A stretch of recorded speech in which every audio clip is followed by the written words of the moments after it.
di kamar Amel, lalu di ruang TV.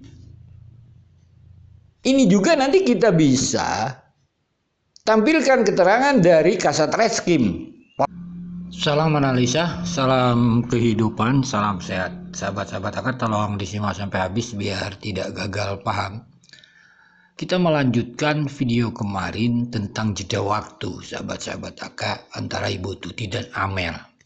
Sahabat-sahabat AK, tentunya kita kalau mendengarkan hasil daripada otopsi, baik itu dari Ibu AKBP Sumarni maupun Bu Asri, tentunya bukanlah tengah malam sahabat-sahabat AK, yaitu sekitar jam 4, yaitu Amel.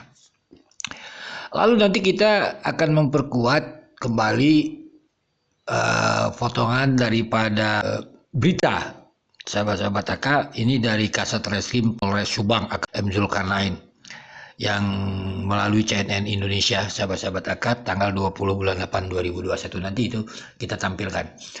Sebelumnya sahabat-sahabat AK, hasil otopsi adalah hasil para ahli. Tentunya bagi AK tidak mungkin membantah itu sahabat-sahabat AK. Paling tidak kita harus sahabat-sahabat AK malah menjadi rujukan untuk mendekati analisa kebenaran daripada autopsi tersebut sahabat-sahabat AK. Di sini AK mengambil dari Tribun News Bogor sahabat-sahabat AK yang di-up tanggal 31 Agustus 2021 sahabat-sahabat AK dengan judul "Anak Subang pacar ungkap cat Amel 1 jam terakhir". Di sana sahabat-sahabat AK garis besarnya ada sudah 25 saksi diperiksa pada tanggal akhir 31 Agustus 2021 tersebut, berarti setelah K9 sahabat-sahabat AK. Misalnya ada Pak Yosep, Pak Ujang, Pak RT, Pak Ajat yang melintas juga sudah, Dadar, Gogo, tukang Surabi, Curiati, Mimin, Arigi, Abi, kakaknya almarhum, bahkan pacar Amel yaitu Diki sahabat-sahabat AK. Di sini kita akan menganalisa Diki sahabat-sahabat AK. Mari kita dengarkan dulu potongan video ini. Jadi diperkirakan dari hasil otopsi ya, diperkirakan meninggalnya korban, matinya korban ini diperkirakan pukul 4 sampai 5 pagi. Kemudian korban yang satunya lagi diperkirakan lebih dulu meninggal, lebih dulu atau ini ya, karena kakunya beda dengan yang satunya. Jadi yang ibunya diperkirakan jam 5 jam sebelumnya, kemudian sedangkan yang anak diperkirakan pukul 4 sampai dengan pukul 5 pagi. Ini nyampe TKP jam berapa, Pak? Kurang lebih tengah malam. Bumi datang itu 2 korban sudah. Komunikasi terakhir tuh via WhatsApp. Almarhumah yang terakhir mengirimkan pesan kepada saya tuh sekitar 22.47. Dari komunikasi itu kan itu saya sempat menanyakan lagi ngapain, lagi apa, sedang apa. Almarhumah tuh menjawab dia sedang bermain game di tabletnya. Sahabat-sahabat AK, berarti kalau kita menganalisanya, keterangan Diki jam 22.45 Amel bersama Diki terakhir berkomunikasi.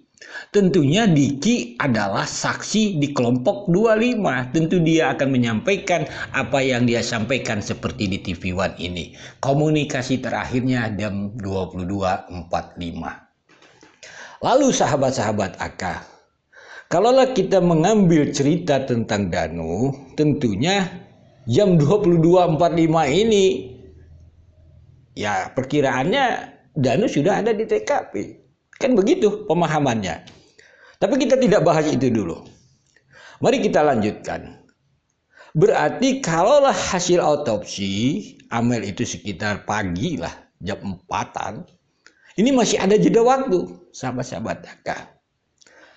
Lalu kita akan melihat keterangan dari saksi lain yang mengatakan dia melihat sesuatu di TKP.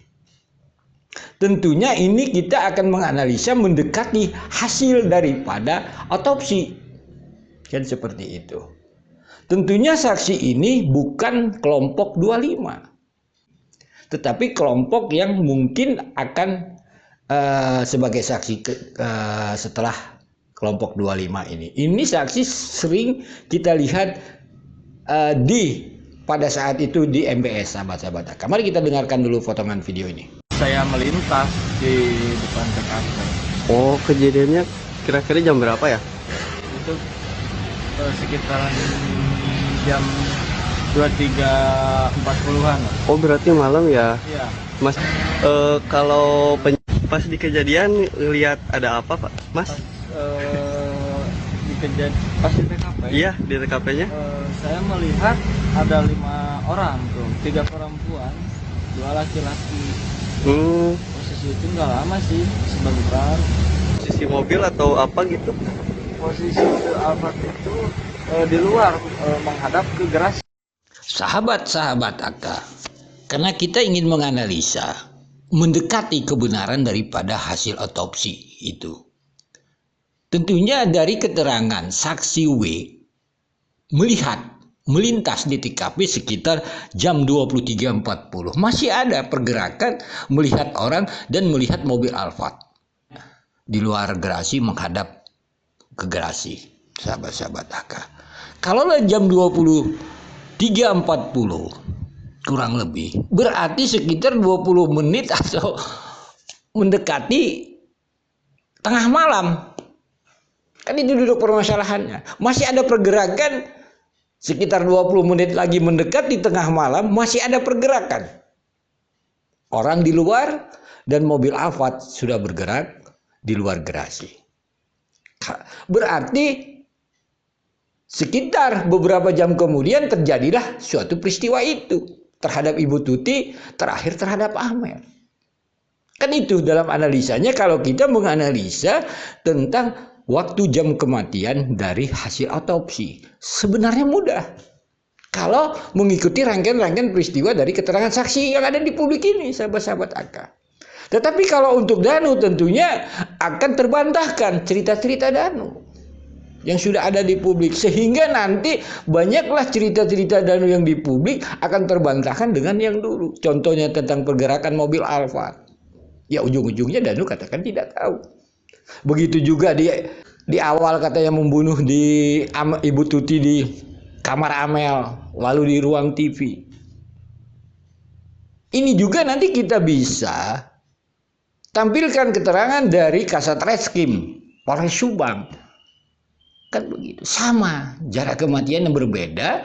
Lalu bahkan diduga pada saat itu Ibu Tuti sedang tidur, sahabat-sahabat AK, karena tidak ada perlawanan kecuali Amel, anaknya diduga ada perlawanan. Ya faktanya Amel kan ada perlawanan kan, dari keterangan Danu itu sendiri. Inilah sahabat-sahabat AK, dari rangkaian-rangkaian peristiwa ini tentunya ya kalaulah kita menganalisa berlandaskan hasil otopsi, hasil ilmiah, tentunya kita tidak bisa menyalahkan, akan tetapi harus mendekatkan analisa itu kepada hasil data ilmiah itu dengan rangkaian-rangkaian peristiwa dari keterangan saksi lainnya, bukan dari keterangan Danu. Itu sahabat-sahabat. Sekali lagi, salam sehat, salam kehidupan. Mohon maaf bila ada kata-kata yang salah.